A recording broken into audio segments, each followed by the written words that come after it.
So why are we meeting tonight? Just a couple things. One, we wanted a longer time for you as a family to decide whether or not what the next best steps are for you and your family. We are opening up re-enrollment this week. However, it's not going to be closed until February, so it's not like you have 3 weeks to decide whether or not you're going to be with us. You've got a longer period than normal, but we wanted to get information out to you. And the second reason is we're trying to stay ahead of the curve when it comes to other schools. We know that schools tend to look for commitments from families, and so we wanted to give you an opportunity if some are waiting for tuition assistance and those kind of things. We wanted to lay out the options as best as we can and say this is where we're heading, and we'd love to have you be a part, but more information is always better. So that's why we're meeting here in December, and we'll kind of walk through what that looks like for next year. I can give you a few highlights of what our vision is for the 2018-19 school year. One of the questions that we often get is, how big are we going to get as a school? And that has been a question that we've asked ourselves for the last 12 years of going, how much space do we have, and those kind of things. Right now we are hovering right around 290 students come January. And so that is our biggest number yet. We started the year with 274, and now we're about to hit 290 when the second semester starts. What we have decided is that for K4 all the way through 5th grade, we are going to go with single classrooms only. So that means there would be one grade, 1st grade, 2nd grade, 3rd grade, 4th grade, 5th grade. We have various caps on those grade levels. The younger grades are going to be capped at a lower amount than the upper grades, but nothing that's going to be, I think 17 is like our max in the upper grades there of elementary, so you're not going to be like, oh, we'll have one grade, but we'll cap it at 25. You know, so we know that that's going to be a little difficult at times to say no to those families that want to come toward the end of the summer, but it's just the reality of what we have with the space that we have. With secondary, we are finishing, finally doubling every class. So next year, 6th grade will be doubled, and then we will have successfully, hopefully, Lord willing, doubled every grade from 6th grade through 12th grade.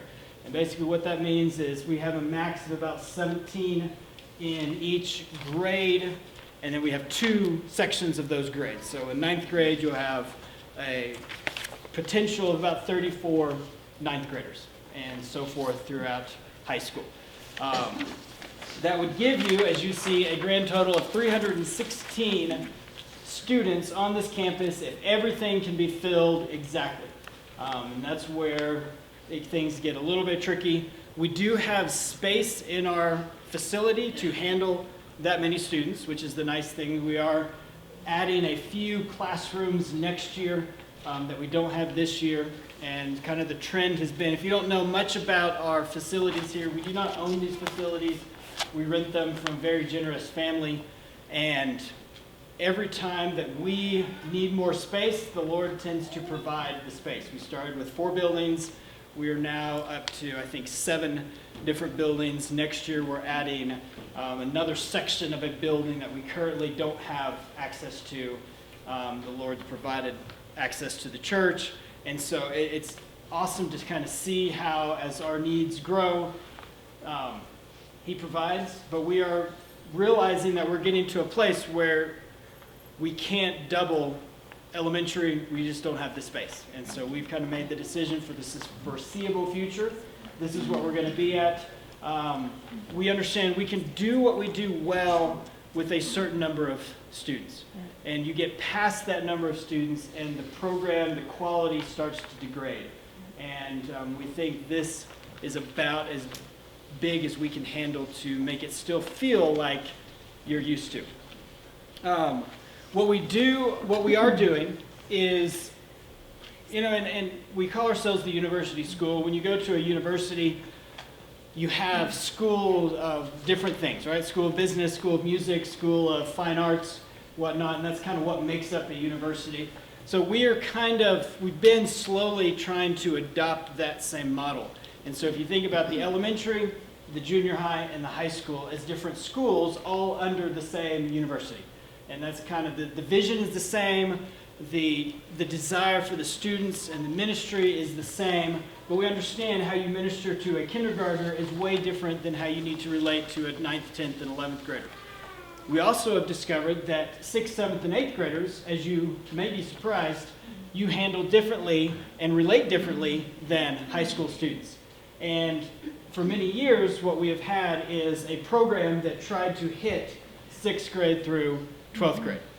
And we usually had to make a decision. Do we shoot for the 12th, 11th, 12th grade and let the poor junior hires get what they can, or do we go down to a junior high level and bore the high schoolers because it's, not, you know what I'm saying. And so what we've really been trying to do, bringing on Jake as overseeing the junior high program, is create something that is independent and perfect for junior hires, or they can be junior hires and they don't feel the pressure of having to be a high schooler, but they're out of elementary and not getting in that. And so we can model each of the programs that best fits each of the students. And so you're going to see next year even more segregation between junior high and high school, not because we want to necessarily, but we feel like that's the best way to minister to the individual groups. And so you're going to see retreats that are only for junior high, retreats that are only for high school, and different events really trying to make junior high special in and of itself, high school, and then elementary is its own program as well, but all under the same vision, heartbeat of the school, so that the idea is that when you go from kindergarten all the way through high school, you get the same feel, you know who you are and what you're about in each, but we treat each section differently. So that's a long-winded answer of kind of where we're going as far as that goes. With that, I'm going to introduce the 3 leaders of each of the programs. We have Deb, as you know, for elementary, Jake for junior high, Ryan for high school. So I'm going to let them each come up and share just a little bit about each of those programs for next year, starting with Miss Deb. This year. For this year. Okay, should I stand like you probably would understand that I say that I can't say enough about our elementary program. We have the most amazing staff that I've ever had, ever, in any school I've ever been at. They're mature Christians. They love Jesus. They love the children. They're passionate about your children. You would just be amazed if you came anytime during the day to hear what's going on in our hallways and our classrooms.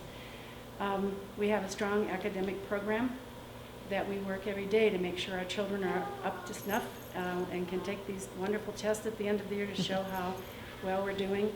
They are rich in biblical materials that they talk about daily, not weekly, but daily. It's eye-watering, actually, more so than any other Christian school I've ever been at, to be able to see this kind of principles being taught. Every single staff member has a mature faith and wisdom beyond their years. We do meaningful activities this year and more next year. For social studies, we started a new Charlotte Mason social studies with hands-on, so the children could try to experience colonial days. And just last week we had Civil War days and Abraham Lincoln, who came to visit us. Although someone told me, one of the kids told me it was just his ghost. This year we had put in a new computer lab, and next year we plan to upgrade the computer lab even further so that our children can use it on their own at times. And I believe our older kids are doing some word processing, learning how to turn the computer on and off and do things that they don't know yet about how to manage a computer, probably more advanced than I can do on the computer. The 2nd and 3rd grade is taking programs that we bought for the school, and they can practice pulling them up and doing mathematics. And of course the little guys, we just do our best to keep them learning every day, but I can't exactly tell you what that is. They're pretty funny. And the teachers say, I don't know how I can teach computers to a kindergartner. Is that right, Jamie? Jamie's our kindergarten computer teacher this year, and she's done an awesome job. We're also, we added music and drama this year, and next year hopefully do the same. We're doing a production in April called The Prodigal Clown, and you'll hear more about that as we find out the location. I believe it will be at Black Box Theater, and it will be in April, and you'll get the date for that. Enrollment, we're almost full. We have 98 kids today. We have new students that are coming after the new year. It's a little bit skewed from the original plan because we have the 2nd, 5th grade, but next year we will go down a bit because we only have the 1 5th grade. I have never been in a school before where discipline was not my major task. In this school, discipline is not my major task. In this school, our children come into my classroom, into my office. They're excited to show me their work. I hand out more stickers than most people in my job. They come in to tell me about their weekend. They want to tell me about their baby sister or their baby brother. They tell me their life. And even today, I had one of the children come in, and she just kept talking and talking and talking and talking. And I finally said, "Is your teacher going to miss you at all?" And she said, "No, it's okay." And so,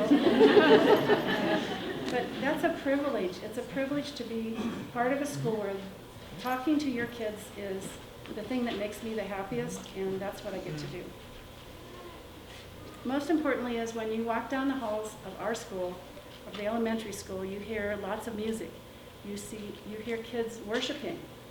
I can sit in my office and hear the sounds of the children worshiping and singing all day long in almost every classroom. I can hear the kids leaning over and I can hear them and see them patting each other on the back to tell them they're sorry that they fell down and to comfort them. So your children are doing an amazing job of taking care of each other and taking care of me. We also consider our elementary parents our extended family, and the children our extended family, and we look forward to partnering with you all the time. So we just encourage you to come in and talk with us. Things are going smoothly, and we're really looking forward to next year. Our parents, one of the teachers told me today, my parents, when I see them and think of them, make me smile. They believe you're doing an amazing job as parents in partnering with us at the school, and so all I can say is keep up the good work. So for junior high, this year has been really exciting as we have doubled against, as Jeff was saying earlier, 7th and 8th grade. And what that has provided is because one of the tensions we always feel about expanding a program is wanting to create that small, intimate atmosphere while still opening it up and not being exclusive at all. And so I think that one of the things that we've really been hitting on and laying that foundation is creating that small, intimate atmosphere. And I think that's what's really cool about junior high is it's really only 3 grades. We're really the smallest program, if you will, grade-wise. Numbers are a little bit different, but I think with that we're able to be focused, and the teachers do such a fantastic job. And as we are opening the door to 6th grade and expanding that, we're bringing in new staff that is especially trained to not only educate but also love and disciple and encourage the parents in how to do the academics and all that kind of that side of it. And so with 6th grade, we're really excited. Even right now, we are planning and talking with the 6th grade staff, especially Mrs. Hoker. She has done such a fantastic job in the past and continually heading that team up. Because 6th grade is the most unique grade in our entire school. 6th grade is the transition between primary and secondary. And if you remember, that is a huge jump. It's really when you're leaving childhood and you're jumping into young adulthood and teenage years. And that's, for some students, it's scary. And Mrs. Hoker has done a fantastic job in providing a safe place that's transitioning, especially with the soft skills, and moving them towards that.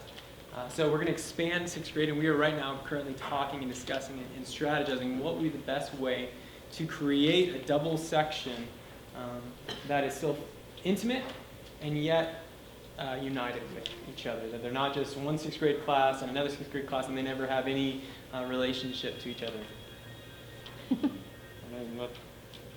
There's something really cool going on in the sky. That's what it's telling me.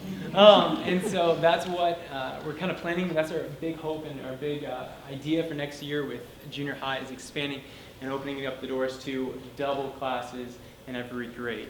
And then, so again, as Jeff was talking about with the junior high program, it's unique, and we want to create this safe place. As he was saying, junior high is completely different than high schoolers. I teach junior hires, and I interact with them, and then I go with my high school class, and they are completely different. You see, and this is a cool thing. I think it's what as we kind of separate the junior hires from the high schoolers, it allows the junior hires to be where they're at. And they don't have to feel forced to be cool with the high schoolers. They get to still play with their dolls. They get to play tag. You go to high school lunch, you will not see tag being played. You will never see dolls. But the junior hires, they feel that freedom. Socially, they have that, and then academically, they also have that. They're able to not feel that force to, I have to be in this class, I have to do this thing, I have to be this cool. So that's something we really strive towards, and we're trying to lay that continually, that foundation for that. Again, with retreats, this year we're excited, we're going to have a junior high only retreat. That's going to be in-house. Next year, as we hopefully, junior high has the biggest range for growth, and as we grow continually, we can then hopefully go to a off-campus, maybe go to a camp. That's our hope for a retreat, make it a little bit more special for them. And then Mad Bros, again, that's, again, focused. Intimacy and discipleship, constantly pointing back to the parents, and that being the primary outflow for discipleship. And then electives, again, as Jeff was saying, junior hires are squirrely. And we recognize that you can't sit them down in a class in a round circle and just talk for an hour. You will lose them so quickly. And so we are honing down what electives would be most suited for the junior hires. Again, the high-end elective classes, they're not as interested in. So we want to push them in the arts and in the academics, while also understanding that they want to be a little bit more hands-on and tactile, and a little bit more get the energy out. And so that's kind of where we're moving towards junior high, and we're excited for that. And Ryan, I think you got high school.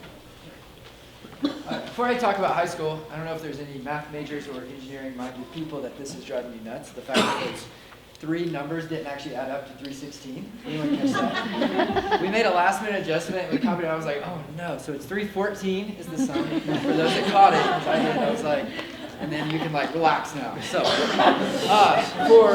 for high school, I love the fact that we are now at this point where we have double sections for the first time in a while, other than that 6th grade that we're working specifically on.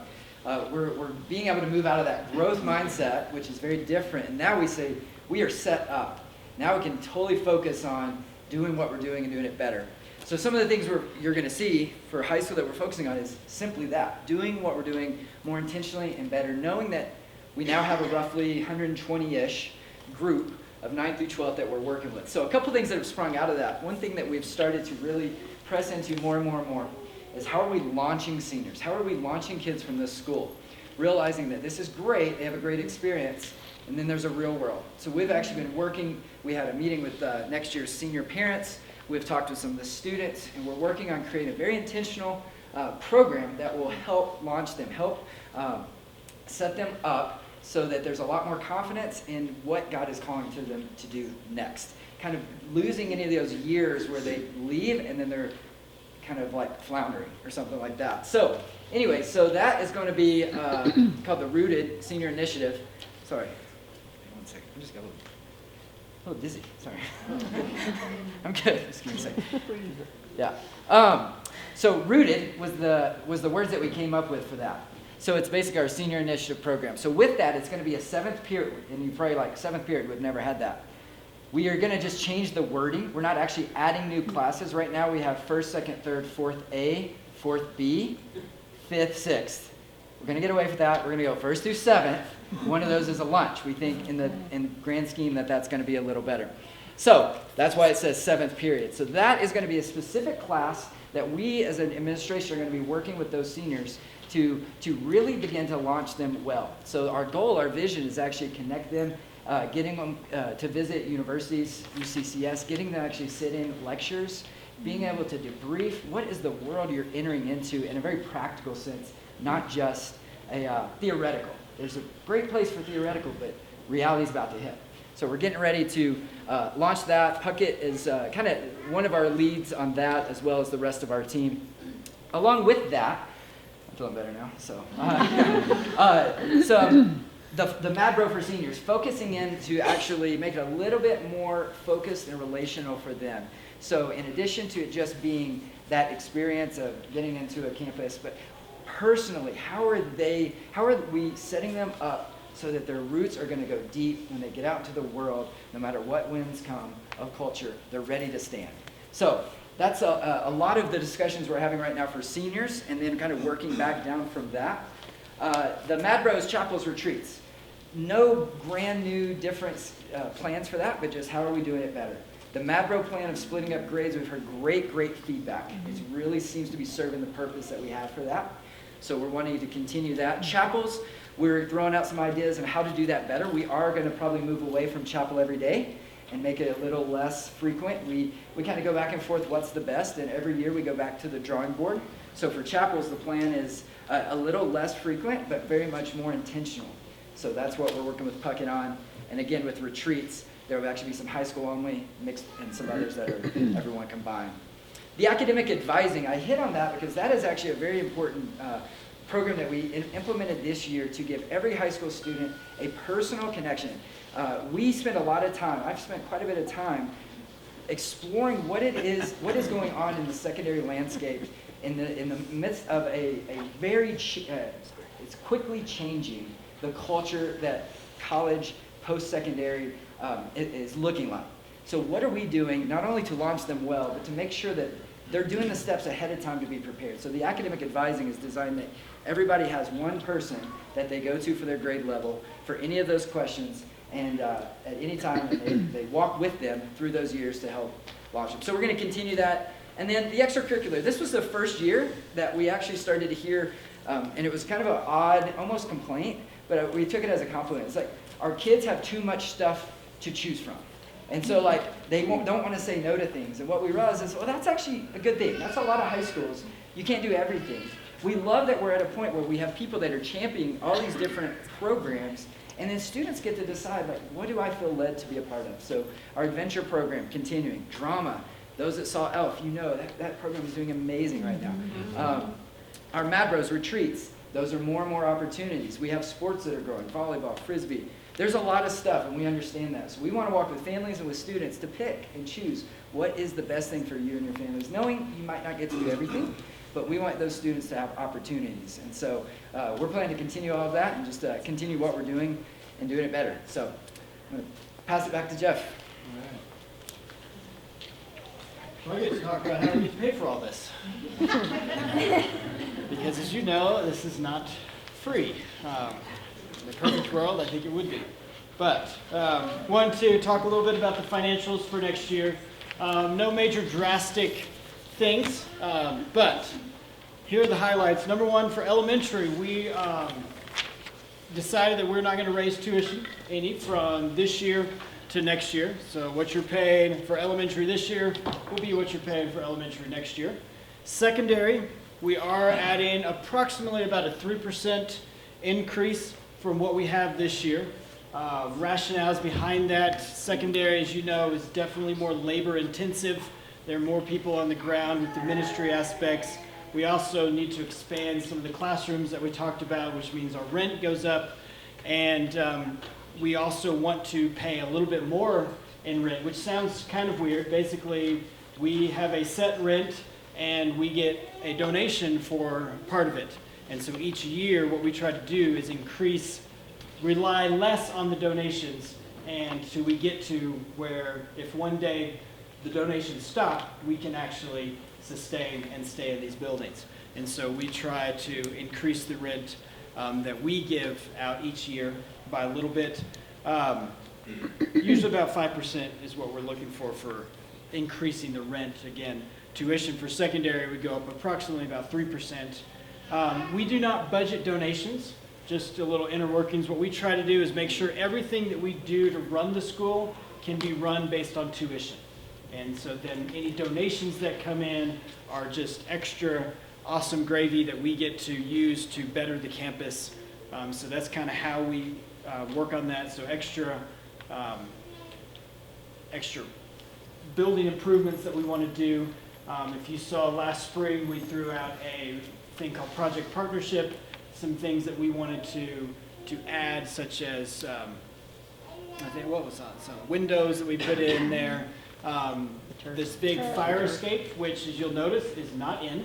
Not on any lack of our part, but it seems to be very difficult for the company that is building the fire escape to actually build the fire escape. So we still are working on that. That is coming.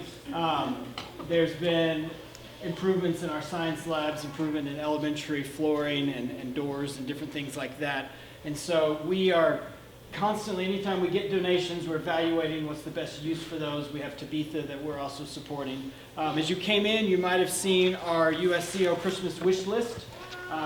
This is, we always get asked at the end of the fiscal year, are there things that you guys need? We're looking for possibly, you know, things to donate to. And so this is some of the needs that we have on that little list.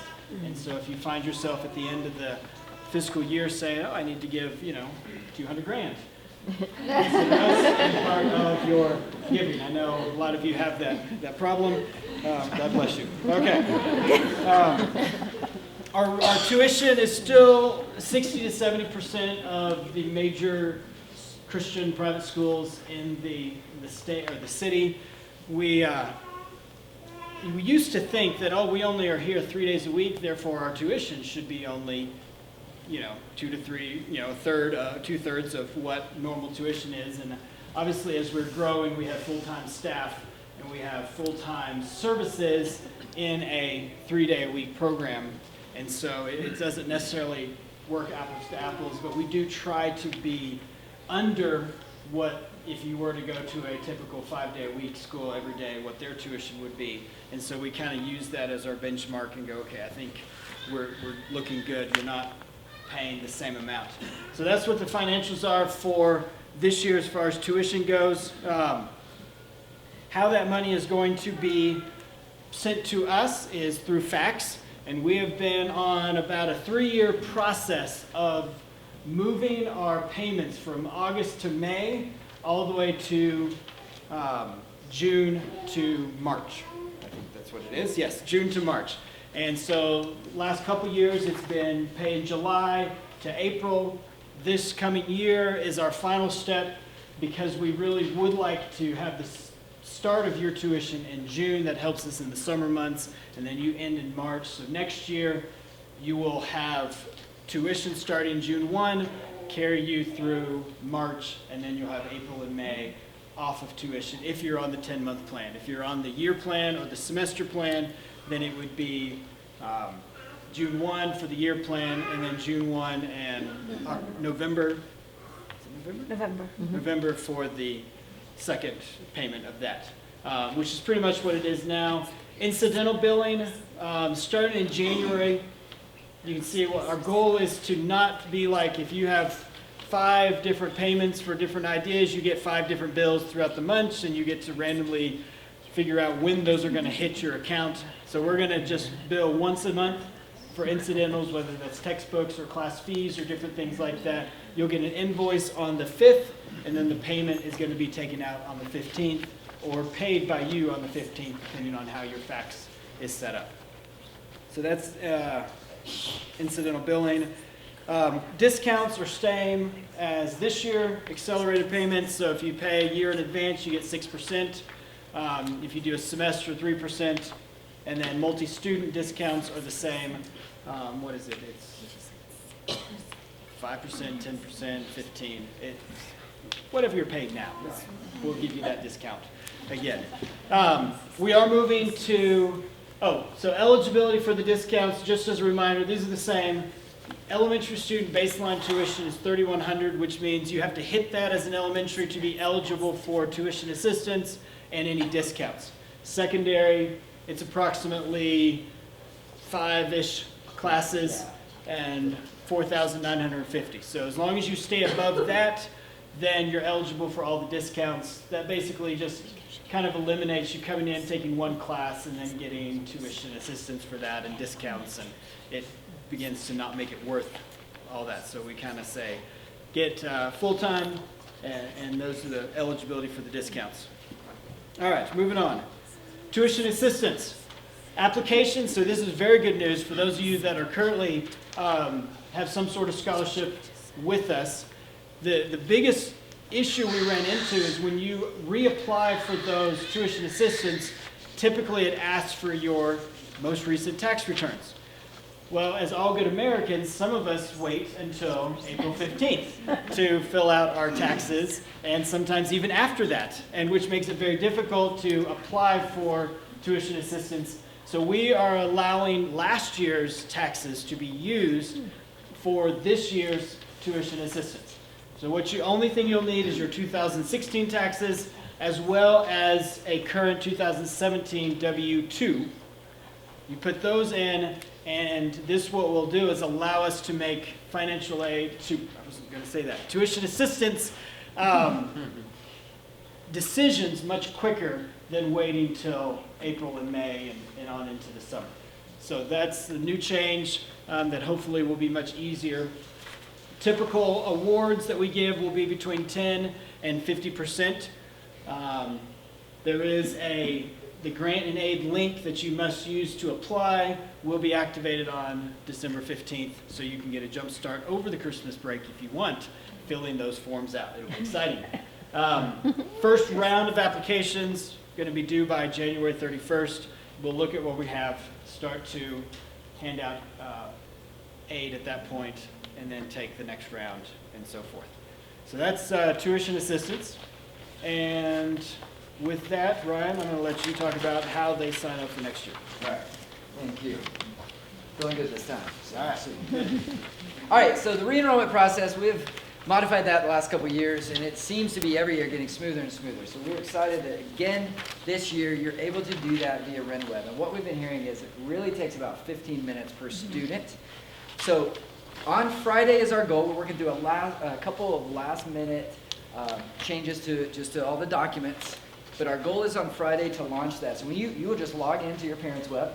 And on the left, where you have all your options, there will actually be a enrollment, re-enrollment button. You click on that and it starts to walk you through it. So a lot of it is you're going to verify all the family information, verify all the contact information. We just always like to get that once a year. And then you walk through and sign all the documents for each student. So very, very simple. If you have questions on that, Emily is the one to go to. Regarding fees, we like to break that up. We know that's always tough because you're re-enrolling at a time when you're paying tuition. So what we do is it's $100 per student when you re-enroll. And then we're holding off the rest of that payment until May, when there won't be any tuition payments. And so that would be, for those at the meeting, that's $120.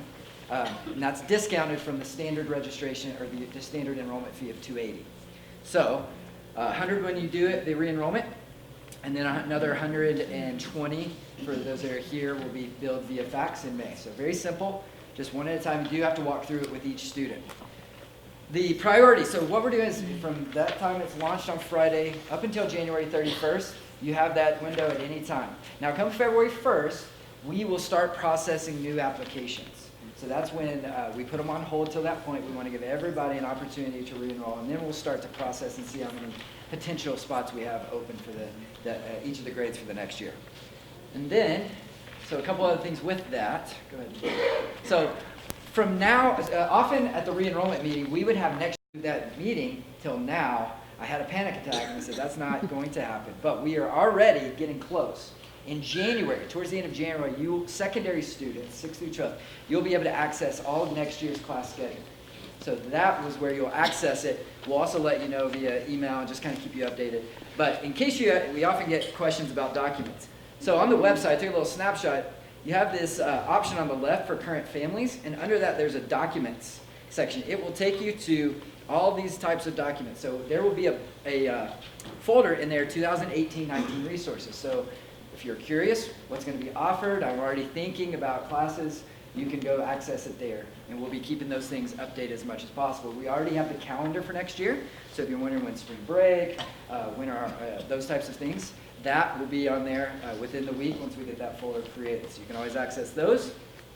Another question we often get at this time of year is siblings. So we did send out an email, but just as a reminder, we always want to also give early enrollment, early admission opportunity for siblings. So if you have a sibling that you would like in for a current student, We still do need to go through the process, but you can start that now. So Gwenna Mullet is our admissions coordinator. So you would just contact her, and she will work with you to get the application, a shadow day set up, and kind of interview the student if they're older, and we make sure everything's good to go so that they can actually get early enrollment as well. We're always, we've learned to make sure to give enough of a window for that, because the last few years we've had anywhere from 10 to 15 siblings that want in, and when you have a grade potentially that could only have 1 or 2 spots, we want to make sure that we give that opportunity first to our current families. All right. With that in mind, in the past, for our secondary, so 6 through 12, we've done this a couple different ways, including full re-enrollment days. We've done advising days for each grade level. The nice thing about our model that has academic advisors for each grade, those advisors are going to walk through that selection process with your students. So what we are going to do for high school, starting February 1, next year's seniors will have about a 3-week window that we're going to work with that advisor to get all of the schedules made, so seniors have full priority. Then we'll move to the juniors and the sophomores and the freshmen. What that does is really make sure that we get those schedules set, classes, they get that first selection, everything's processed, everything's good, and then we kind of work through it from there. Junior high will be similar. The only difference is we will send out a WUFU form that has your class selections, and then we're able to usually connect on a lot of that via email. So you'll send the WUFU, we'll either confirm or we'll make some adjustments. But 8th grade will have priority. That way if they have a special elective they want, we just got to go that direction, let them go first, and then 7th, and then 6th, because they have 3 more years to take those electives. So that's the way advising is going to go. So you do not have to come in on those very specific days. Your advisors, high schoolers, will work with you to schedule that. So it's not like that Monday or that Saturday from the last few years that you have to get in at that time to try to get, and then it's kind of, it becomes a little bit stressful because you're like, am I going to get that spot in that class? This will be a lot slower, and we'll be able to tell you up front, you've got spots in this class, these are full, and you can make decisions with your advisor there. And you also get a little bit more time with the advisors. We found that to be a little bit rushed, and we want to make sure families get that time because it's a big deal as you're planning for the future. So that's the advising plan. That'll start in February. So I'm going to welcome back up Jeff. Just some contact people. If you have specific questions on a lot that we've talked about, these are the people to go to. These are kind of your contacts in case you need help with any of those specific things. So I'm going to welcome up Jeff, and we'll finish it up. Yeah. Yep. I wasn't supposed to do this, but I feel like we got a few minutes. I did want to open up just any general question that you think may benefit the rest of the group to hear, and then if you have specifics, these are the people to go to. But does anybody have any general specific? That's not really I can't remember general specific. Yes. I can't remember if the enrollment fee is applied toward the total for tuition, or if that's a completely separate. That is a separate Okay. item.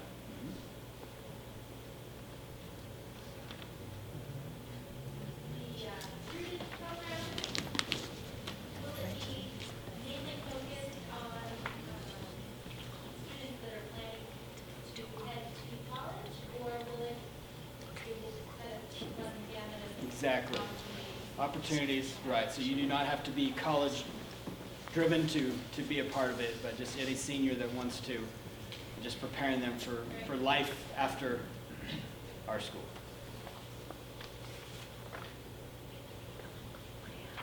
Jeff, do we all have to fill this out even if we're not making changes? And you give it to Jenny, or? No, that'll be part of enrollment. Oh, okay, so we don't need to tear it off? Oh, no, no. Oh, okay. Don't give us anything. Good. Yeah. She was referring to the financial aid, or not financial aid, I'm sorry, payment plan, Tuition plan. tuition policy. That's just for your info. That will be electronic on the enrollment documents, and then you can fill it out that way. All right. Well, I think this may have been our officially fastest meeting ever. We've done this under an hour. So thank you guys so much for coming. We'll be around if there's more specific questions, but enjoy your Christmas, and we'll see you in January. Thank you.